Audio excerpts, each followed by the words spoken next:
Welcome to my channel Jyotsna cooking को आपन को स्वागत। चलतु आज रेसिपीटा देखी नेबा। आज गुआर आलू आउ चना ये सब को आम राई बनैबा। एठी मो आमर गुआर आलू मटर ताको टिके लुण पकईकि सिझे देबा। तापर एठी मो गोटे कड़े नहीं तापर तेल सोरिष तेल पकईची।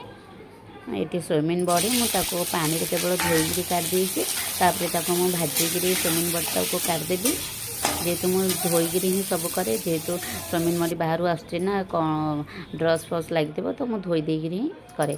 तापर ये फुटण दे देची, टमाटो किसी पकईकी ब्राउन कलर है पर्यटन भाजीचे। ये मुझे जीरा सोरिष अदा रसुण पेस्ट बन देती मुझे भल भाव में कषि नहीं। ये आमर जो सीजा मुझे रखी तक सब देकर भल भाव में कषिदेवा। आमर सबुतक देकर भल भाव में कषिदेवा। तापर मु अल्प पानी दे देती, जेहेतु टिके मैग्नेट हम मसला आउ परिवा सहित अल्प पानी देती, जेहेतु सीझे देती बेसी पानी लगनी। तापर पूरा को 5-10 मिनट पूरा घोड़े मुझे छाड़देवी। वीडियोटी केमती लगी सांग मैंने भल लगी लाइक कमेंट आ गोटे सब्सक्राइब करदे। 10 मिनट पर मुझे काढ़ी देखिली तो आमर ऑलरेडी राई हो जाइए। आपण आपको भात सहित रुटी सहित खाई पारे। जय जगन्नाथ सांग मैंने रोचे। भल लगी लाइक गोटे करदे।